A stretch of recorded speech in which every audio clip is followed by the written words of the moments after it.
Halo Sobat Negeriku, balik lagi di podcast jpnn.com. Kulik terus, jangan kasih kendor. Spesial episode kali ini bersama gue Sergio Agasta. Kita akan membahas tentang minimnya kesadaran akan resiko di masyarakat Indonesia dan bagaimana cara menanggulanginya. Saat ini di hadapan saya dan di hadapan Sobat Negeriku sudah bersama kami juga, yaitu ketua dari Masindo atau Masyarakat Sadar Risiko Indonesia, yaitu Mas Dimas Sailendra. Apa kabar Mas Dimas? Baik. Perjalanan jauh dari Bandung ke sini Ya, jauh dan melelahkan. ya. Terima kasih. Tapi sudah, tetap happy. Ya, sudah spesial datang untuk ke JPN. Ya, demi JPMN apa sih yang enggak? Ya, Sobat Negeriku, ini sangat-sangat spesial karena Mas Dimas Sailendra ini langsung datang dari Bandung ke Gedung Geraha Pena di jpnn.com. Nah, Mas, sebelum kita berbincang lebih jauh tentang masyarakat sadar risiko Indonesia ini, bisa ceritakan nggak sih apa yang melatar belakangi Mas Dimas dan kawan-kawan membentuk Masindo ini? Jadi, saya jawab langsung ya. Jadi begini, kami ini sebenarnya terdiri dari individu-individu dan organisasi-organisasi yang concern terhadap budaya sadar risiko gitu. Itu latar belakangnya. Apa sih budaya sadar risiko dan kenapa? Ya, banyak fenomena belakangan yang ya kami lihat kok banyak orang Indonesia yang nggak sadar sama risiko terhadap semua tindakan-tindakannya. Jadi kami dari organisasi yang berbeda, individu-individu yang berbeda yang do concern terhadap sadar risiko, ya ngumpul aja yuk. Dari mulai ngumpul-ngumpul informal sampai kita mesti bikin sesuatu nih untuk bisa membudayakan sadar risiko. Gitu kira-kira. Kolektif berpikir menjadikan Masindo ini lahir di Indonesia. Yes. Nah, misi Masindo adalah untuk meningkatkan budaya sadar risiko di masyarakat ya Mas ya. Apa sih yang dimaksud dengan budaya sadar risiko? Ini kan banyak yang belum tahu edukasi ini. Nah, ini menarik nih.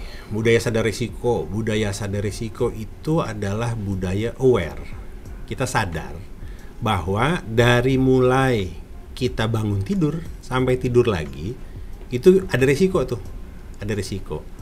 Kemudian budaya sadar risiko juga adalah budaya di mana kita sadar, aware, bahwa setiap keputusan kita, setiap tindakan kita, setiap langkah-langkah kita itu ada risiko, baik besar maupun risiko kecil. Jadi tetap ada risiko. Jadi budaya sadar risiko itu adalah budaya yang berpikir nanti gimana daripada gimana nanti. Nah sekarang tuh masyarakat itu banyak yang gimana nanti aja, padahal harusnya kita memikirkan apa sih resiko setiap tindakan yang kita ambil. Kira-kira poinnya itulah. Oke. Seberapa penting sih budaya sadar risiko menurut Mas Dimas atau dari Masindo ini di tengah masyarakat Indonesia yang sekiranya minim atau rendah akan kesadaran risiko? Budaya sadar risiko itu pentingnya atau manfaatnya kira-kira beginilah. Saya mau kasih contoh helm. Ya, penggunaan helm dalam berkendara. Jadi itu kan helm kan sebenarnya kita berkendara itu helm itu adalah diciptakan untuk membuat kita aman dalam berkendara. Karena ada risiko dalam berkendara kan gitu. Nah, tapi banyak sekali masyarakat yang nggak sadar bahwa helm itu penting. Dipikirnya helm tuh supaya nggak ditilang. Jadi pakai motor nggak pakai helm, padahal ada risiko ya. Nah, jadi masyarakat yang seperti tadi nggak pakai helm itu kan sebenarnya masyarakat yang disebut kurang sadar risiko. Nah, jadi apa pentingnya budaya sadar risiko? Itu tadi contohnya, kita harus beri penyadaran bahwa ada risiko dari setiap tindakan. Contohnya tadi helm. Nah, lebih jauh dari itu, apa manfaat budaya sadar risiko? Manfaatnya tuh sangat banyak. Bukan hanya bagi si pengambil risiko, tapi terhadap orang-orang di sekitarnya, orang-orang dekatnya gitu. Contoh ya, contoh konkret kemarin banyak rame soal misalnya investasi bodong. Ya, orang kena investasi bodong, itu kok bisa kena? Nah, di situ contoh bahwa orang nggak sadar bahwa berinvestasi itu ada risiko, gitu ya. Nah, orang yang memiliki budaya sadar risiko, dia akan mencari literasi mengenai apa itu investasi, kemudian di mana tempat investasi yang kredibel, sumber-sumbernya di mana. Nah, orang dengan budaya sadar risiko itu akan mencari tahu dulu apa itu berinvestasi sebelum masuk ya. Nah, ketika dia sudah mendapatkan informasi secara baik mengenai apa itu investasi, di atas kertas dia nggak akan kena investasi bodong. Itu manfaat bagi individu ya, manfaat bagi si pengambil risiko. Tapi manfaat lainnya buat orang-orang di sekitarnya adalah ketika dia tahu, ketika dia terliterasi dengan baik soal investasi, dia akan ngasih tahu ke orang sekitarnya, jangan begitu dong, gitu ya. Jadi budaya sadar risiko itu akan membantu individu maupun kelompok untuk tidak terkena investasi bodong. Itu contoh soal betapa pentingnya budaya sadar risiko itu soal investasi bodong. Itu soal contoh investasi bodong. Ada manfaat bagi individu dan orang di sekitarnya atau orang lain. Nah, ada ini lain, contoh lain, misalnya merokok. Ya, merokok itu kita semua tahu itu berisiko, kan gitu ya. Kita tahu merokok itu berisiko. Nah, masalahnya untuk berhenti merokok emang gampang, susah gitu. Nah, namun orang-orang yang memiliki budaya sadar risiko itu akan mencari tahu apakah ada misalnya berhenti merokok susah, apakah ada mitigasi risiko terhadap rokok atau apakah ada produk lain yang menjadi alternatif gitu. Ternyata ada beberapa produk tembakau alternatif itu kan jelas secara risiko itu di bawah rokok gitu. Jadi justru kalau misalnya dia menggunakan produk tembakau alternatif, itu dia menurunkan risiko bagi dirinya, dan itu manfaat pertama. Manfaat kedua, kan kalau ngerokok kan bukan hanya si perokok yang berisiko, orang di sekitarnya itu dengan asap apa segala macam itu jadi perokok pasif dan berdampak. Nah, ketika risiko terhadap yang bersangkutan turun, risiko pada orang-orang di sekitarnya jika dia menggunakan produk tembakau alternatif juga akan berkurang. Gitulah kira-kira manfaatnya. Jadi manfaatnya itu bukan hanya bagi yang bersangkutan, tapi bagi lingkungannya dan orang sekitarnya, kira-kira gitu. Berarti yang harus ditingkatkan awal itu adalah self awareness ya Mas ya? Yes. Dalam self awareness itu nanti akan naik tingkat menjadi sosial ya. Sosial, kemudian disebarkan lah pengetahuannya gitu kira-kira untuk membantu. Menarik tadi yang dibahas sama Mas Dimas bahwasanya generasi kita ini saat ini minim literasi juga, termasuk karena kalau tadi investasi bodong, kita lupa akan literasi finansial. Yes. Ya, kalau dampak merokok, kita lupa akan literasi kesehatan. Yes. Intinya mungkin Mas Indo akan lebih berjuang di situ ya, Mas. Ya, untuk rokok ya, untuk literasi. Jadi ada risiko kesehatan, ada risiko finansial, ada risiko sosial, ada banyak-banyak yang Mas Indo itu concern terhadap hal-hal itu. Misalnya contoh lain misalnya soal fenomena hoax kemarin-kemarin itu, apalagi pada saat aktivitas politik meningkat, pilpres, itu kan hoax luar biasa banyaknya gitu, luar biasa banyaknya. Nah, kalau kita punya budaya sadar risiko, tentunya semua informasi yang nyampe ke kita kan nggak langsung kita telan. Kita bisa cek ada referensinya nggak. Kenapa? Karena hoax bisa menimbulkan risiko sosial yang itu nggak gampang itu gitu. Ada banyak kasus kemarin-kemarin kan, banyak korban-korban politik yang diakibatkan oleh informasi hoax gitu, kira-kira begitu. Mungkin menjelang Pilpres 2024. Iya, apalagi kolam renang bagi Mas Indo ya. Iya. Ya, kami mengajak banyak pihak masuk JPNN nih. Keren. Untuk 2024 nih, awas beresiko nih gitu. Ini ada resiko-resiko yang dimaksud sih apa saja sih yang secara komprehensif ya. Misalkan kalau untuk tidak pakai helm tadi resikonya adalah kecelakaan. Bukan takut sama polisi gitu kan. Ya. Lalu kalau tapal batas awal dalam risiko self awareness itu apa sih misalkan Mas? Contoh yang paling signifikan yang akan menjalur ke sosial gitu. Ya, jadi kan tadi budaya sadar risiko adalah budaya untuk berpikir nanti gimana, bukan gimana nanti. Untuk meminimalising risiko, untuk mengurangi risikonya gitu. Itulah kira-kira. Ya, itu menarik sangat. Harm reduction tadi berarti artinya kita menganggap perbuatan kita itu ke orang lain sama seperti ya kalau ingin dihargai misalkan ya, ingin dihargai ya harus menghargai diri sendiri. Itu salah satu tapal batas awal di harm reduction. Betul. Nah, menyadarkan masyarakat Indonesia ini soal risiko-risiko di luar sana bukan perkara yang mudah ya Mas. Nah, bagaimana sih cara Mas Indo melakukan sosialisasi terkait budaya tersebut? Ya, jadi Mas Indo itu melakukan banyak aktivitas ya dalam rangka itu. Jadi kami melakukan edukasi, kami melakukan advokasi, kami melakukan sosialisasi terhadap hal-hal yang memiliki scientific evidence atau bukti ilmiah. Nah, jadi sosialisasi kita perbanyak, kemudian advokasi kita lakukan, kemudian kita menyebarkan informasi-informasi tadi yang berbasis terhadap bukti ilmiah atau ada faktanya, yang benernya tuh gimana, nah, itu kita sebarin, itu yang kita lakukan. Nah, contohnya kita sudah melakukan banyak kegiatan, salah satunya kami pernah melakukan webinar kemarin-kemarin yang bekerja sama dengan para pemangku kepentingan dalam rangka menyebarkan awareness tentang budaya sadar risiko dan harm reduction.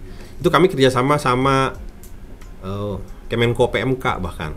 Yang turunnya tuh Pak Deputi 3 Pak Agus Suprapto.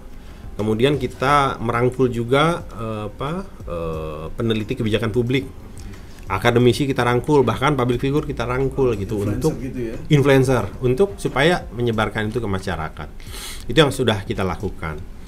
Kemarin juga kami bekerjasama dengan salah satu platform media sosial, melakukan live Instagram untuk isu yang sama. Alhamdulillah yang nonton itu 1.500, kaget juga gua. 1.500 itu bagi kita itu boosting motivasi ya. Wow, banyak ini, artinya yang mendukung kita secara tidak langsung ini banyak. Nah, dari dukungan itu kami rasa ya isu tentang sadar risiko ini bisa semakin menyebar di masyarakat dan menyadarkan masyarakat tentang budaya sadar risiko. Nah, ke depan kami mau mengajak para pemangku kepentingan untuk kami ini di akhir tahun ini mau ada Hari Sadar Risiko Nasional di akhir tahun. Nah, kami mau ngajak semua pihak untuk terlibat di sini, termasuk JPNN nih.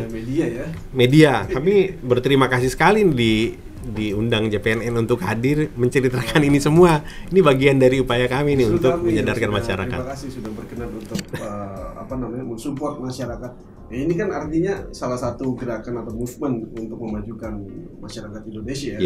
Bila melihat kehidupan masyarakat saat ini kan resiko-resiko apa saja sih yang paling membahayakan menurut Mas Indo? Mungkin rokok ya tadi ya. Selain rokok lah. Kayaknya ini urgent nih, harus dikasih tahu. Banyak nih, contoh ya, risiko kesehatan itu banyak. Jadi banyak sekali misalnya makanan, termasuk rokok sudah tentu, yang masyarakat itu belum sadar bahwa beberapa makanan ini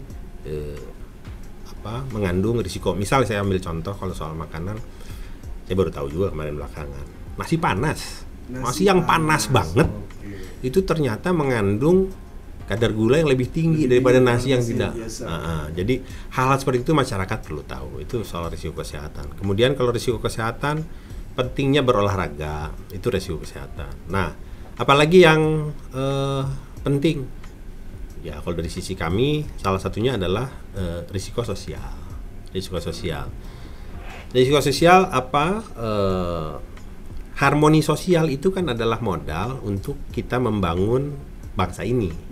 Harmoni sosial. Nah, jika ada konflik sosial yang diakibatkan oleh masyarakat tidak sadar terhadap risiko-risiko sosial, ini akan mengganggu terhadap pembangunan dan berjalannya roda pembangunan atau roda perekonomian bangsa ini gitu.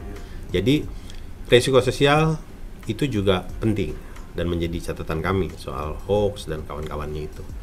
Kemudian yang lainnya misalnya risiko ekonomi, soal kayak tadi ya, soal investasi bodong. Masyarakat itu pada dasarnya adalah makhluk yang lugu gitu, yang ketika diiming-imingi, makhluk rasional kan, yang diiming-imingi keuntungan itu langsung mau makan aja gitu.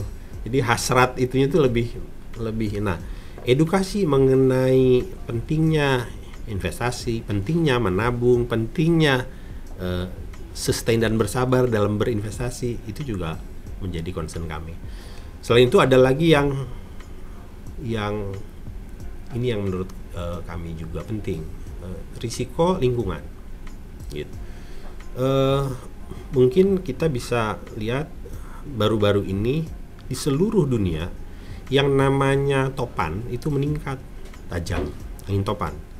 Yang namanya iklim itu unpredictable rather than sebelumnya. Kemudian yang namanya banjir longsor, itu banjir ekstrim di Italia, di Prancis, kebakaran hutan dan seterusnya. Ini adalah risiko lingkungan yang diakibatkan oleh masyarakat dunia secara umum yang tidak sadar terhadap adanya risiko lingkungan yang mengakibatkan adanya climate change. Ini risiko bersama yang ya awareness-nya harus kita tumbuhkan dan bangun. Dari situlah Mas Indo hadir. Hal risiko yang paling sulit disadarkan pada masyarakat itu hal apa saja sih, risiko apa saja sih? Nah, biasanya kan masyarakat baru aware risiko setelah sesuatu hal sudah menimpa. Contoh dia menjadi korban dari investasi bodong, dia baru sadar, dia baru membaca literasi finansial, ya, tentang global warming, dia baru sadar bahwasanya nggak boleh pakai hal-hal yang menjadi penyebab global warming gitu. Misalkan pemakaian listrik yang terlalu berlebihan, harus terjadi dulu baru mengenal resiko. Yang paling sulit apa sih? Yang paling sulit mindset ya. Mindset itu kan soal dari bagaimana atau dari mana kita melihat masalah, ya, mindset.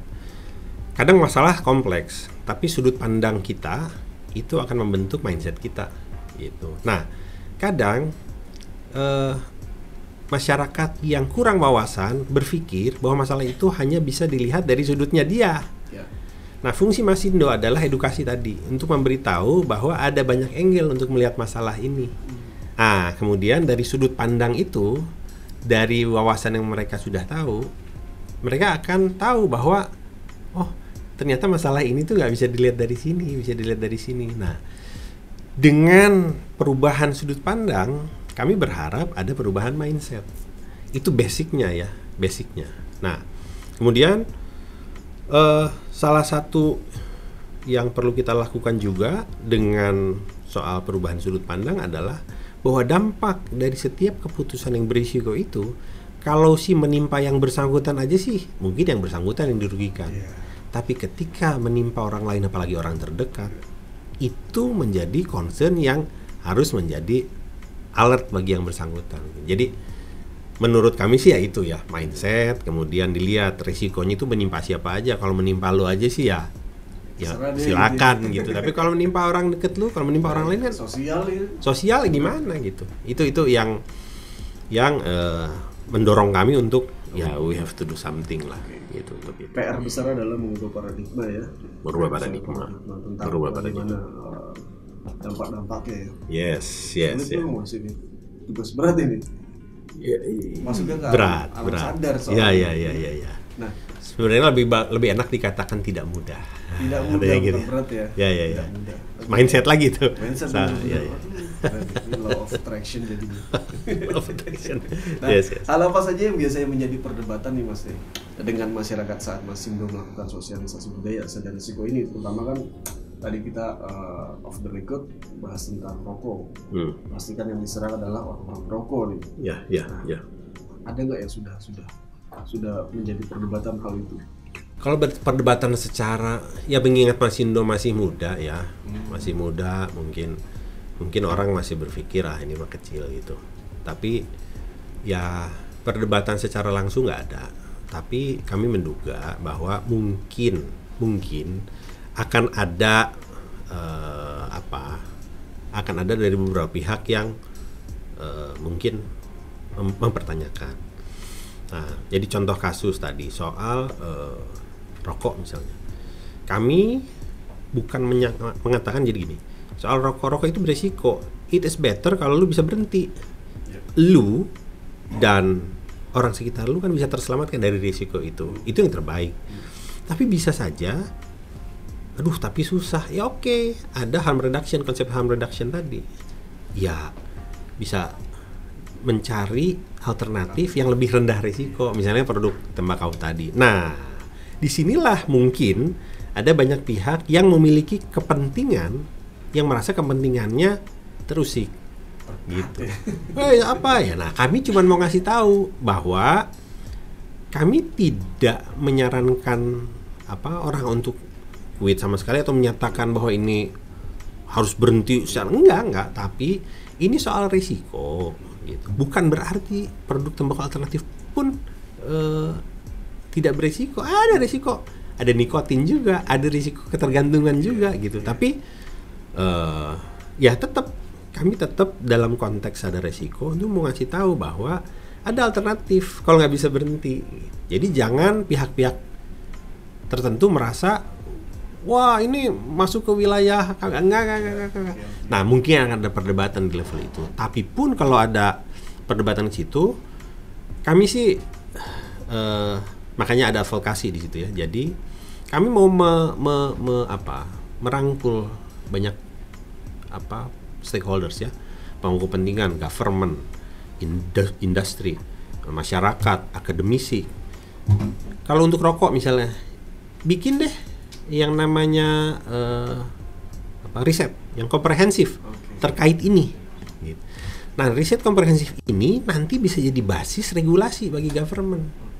Jadi kami tuh cuman dorong itu. Jadi lu pikir gue membunuh lu, enggak gitu. Kami tuh cuman dalam rangka risiko kesehatan masyarakat, kami pengen untuk bikinlah yang ya kan bebas nilai ketika semua stakeholders ada di situ menghasilkan hasil penelitian yang komprehensif yang menjadi basis dari regulasi, itu kan akan lebih fair bagi semua gitu.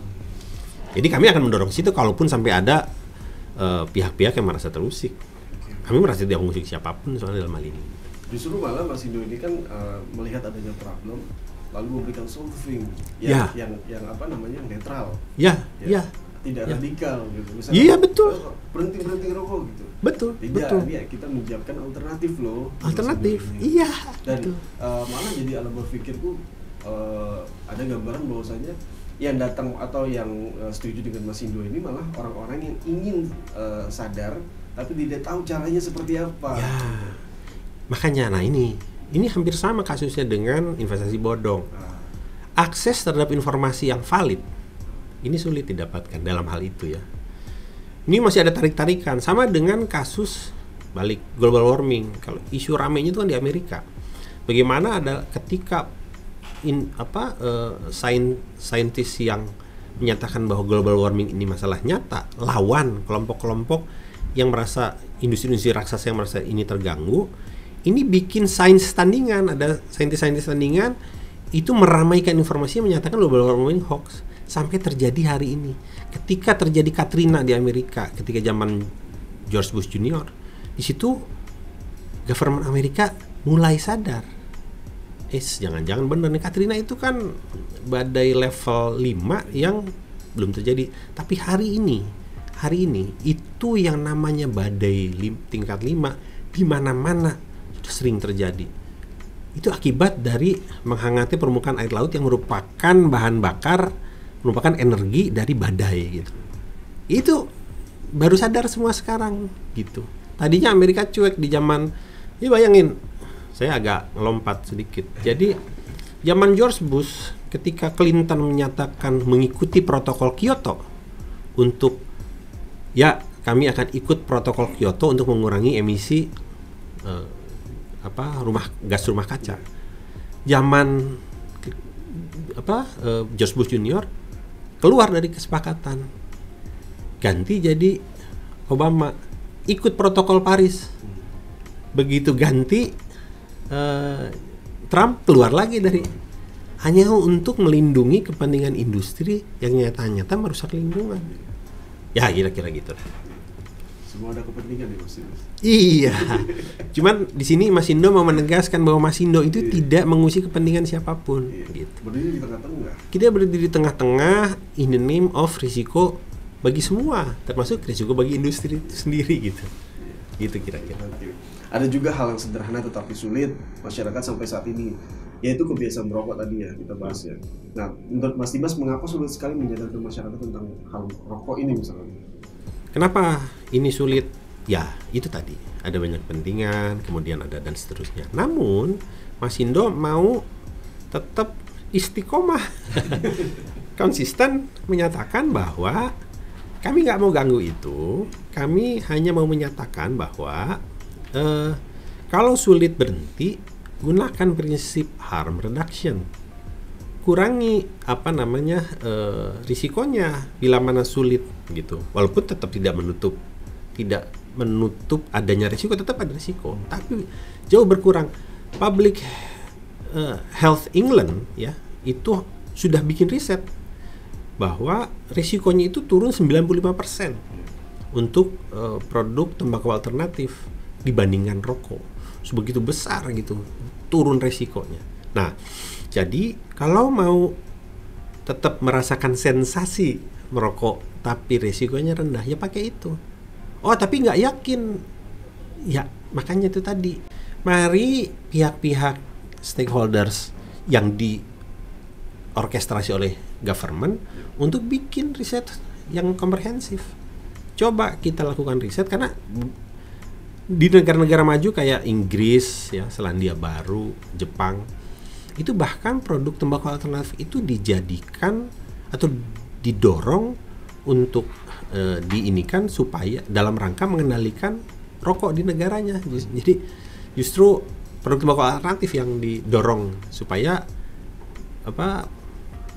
kebiasaan merokok itu terkendali gitu kira-kira.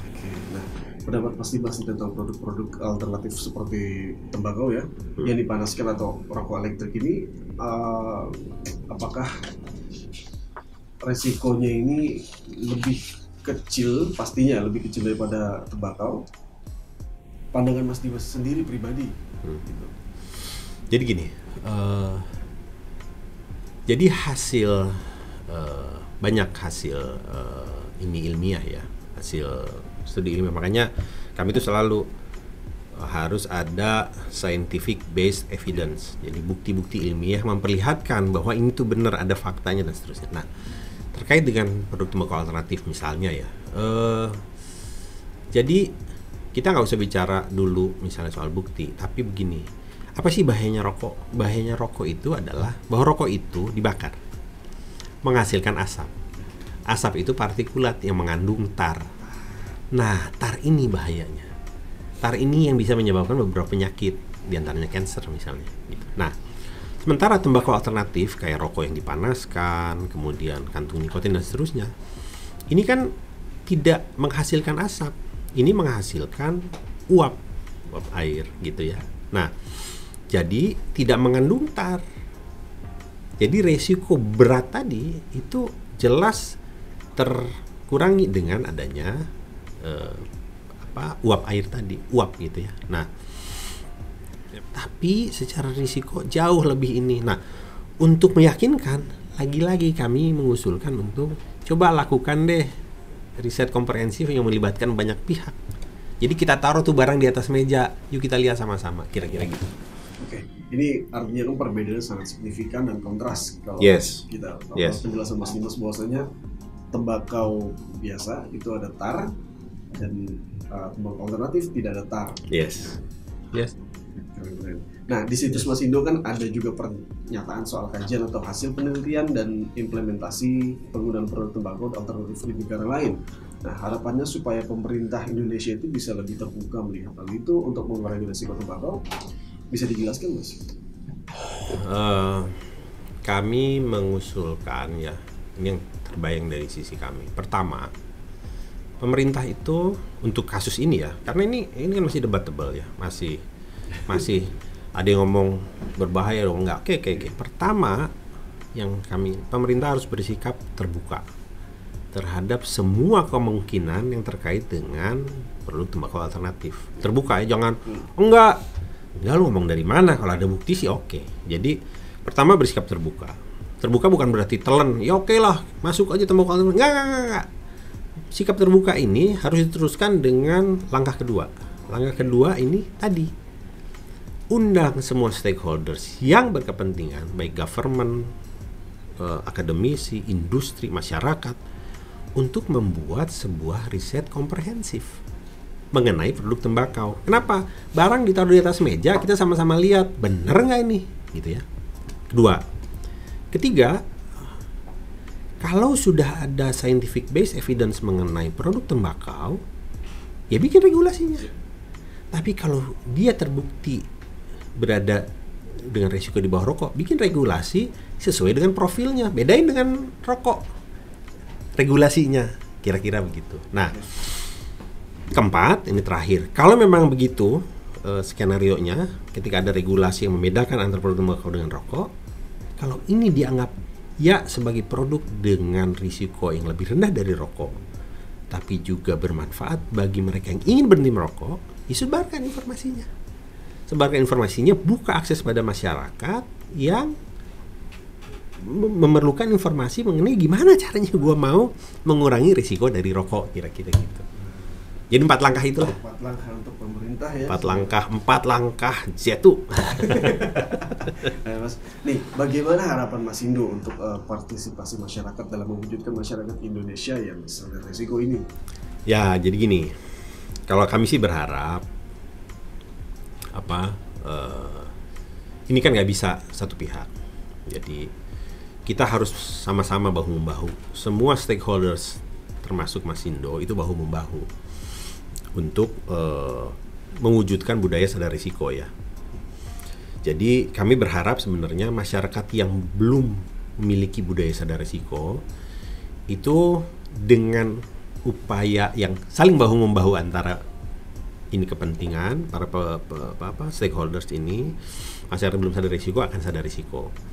Nah, sementara masyarakat yang sudah sadar risiko, kami sih berharap untuk juga ikut menyebarkan informasi-informasi yang baik tentang budaya sadar risiko. Dan informasi itu harus sustain atau harus berkesinambungan agar tercipta dampak jangka panjang dari budaya sadar risiko ini. Gitu. Nah, kalau mau informasi lebih lanjut soal itu sih bisa dilihat lah di situs masindo.id. Ya.